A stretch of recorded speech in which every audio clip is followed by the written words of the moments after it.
तस्वीरें सामने आई, वो बता रही हैं कि अमेरिका ने कैसी तबाही मचाई है। धमाकों से आसमान लाल हो गया, आग और धुएं का गुबार दूर से ही दिखाई दे रहा था।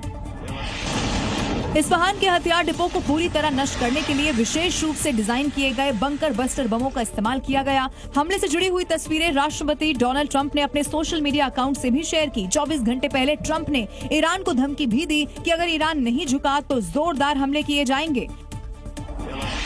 ईरान ने अपनी मिसाइल और ड्रोन ताकतों को जमीन के अंदर टनल में रखा हुआ है और अमेरिका ने बंकर बस्टर बम का इस्तेमाल इसीलिए किया है क्योंकि ये बम जमीन के काफी नीचे बने कंक्रीट के ढांचों को भी भेद सकते हैं। इससे पहले भी अमेरिका ने युद्ध शुरू होने के बाद इस्फहान को निशाना बनाया था। बंकर बस्टर बम अमेरिका का वो ब्रह्मास्त्र है जो जमीन में बने बंकरों, मजबूत कंक्रीट ढांचों, सुरंगों और पहाड़ों में छिपे दुश्मन के ठिकानों को तबाह करने के लिए बनाया गया है। बस्टर बम सैकड़ों किलोग्राम वॉरहेड ले जाने में सक्षम होता है और इसकी वजह से दुश्मन के ठिकाने तबाह होने से बच नहीं पाते हैं। इसके अलावा इसकी कई खासियत भी हैं। बंकर बस्टर बम की अगर हम बात करें तो इसकी लंबाई करीब 20 फीट होती है, यानी करीब 6 मीटर। अगर इसके वजन की हम बात करें तो बंकर बस्टर बम का वजन 13,600 किलोग्राम के करीब होता है।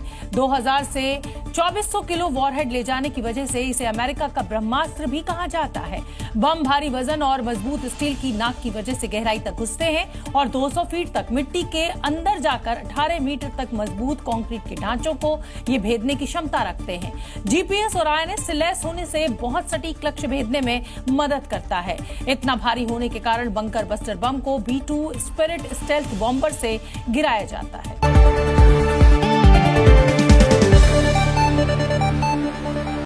अमेरिका इजराइल से जंग के बीच ईरान ने जो कहा वो करके दिखा दिया। ईरान ने अमेरिका इजराइल को स्कूल और यूनिवर्सिटीज पर हमले के लिए माफी मांगने का अल्टीमेटम दिया था और उसके लिए समय सीमा भी तय की थी।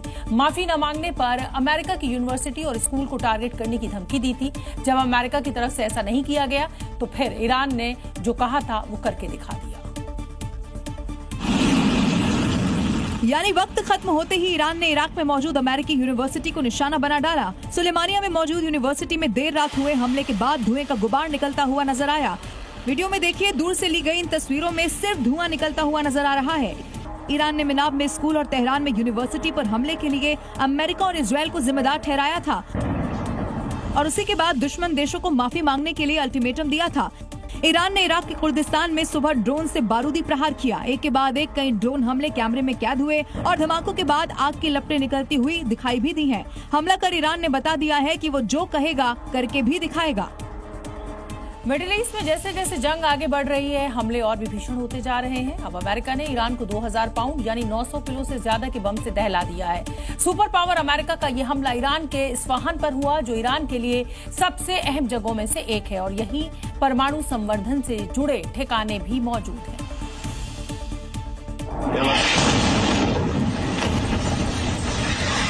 इस्फहान में नतांज परमाणु संयंत्र जैसे बड़े परमाणु केंद्र और कई सैन्य बेस मौजूद हैं। ऐसे में अमेरिका इस हमले के जरिए ईरान की सैन्य क्षमताओं को कमजोर करना चाहती है। अब अमेरिका ने जब इस्फहान पर इतने बड़े बंकर बम से हमला किया तो वहां हुए धमाकों की गूंज दूर तक सुनाई दी है। इस्फहान में एक बड़े हथियार गोदाम पर हुए हमले से जुड़ी हुई जो तस्वीर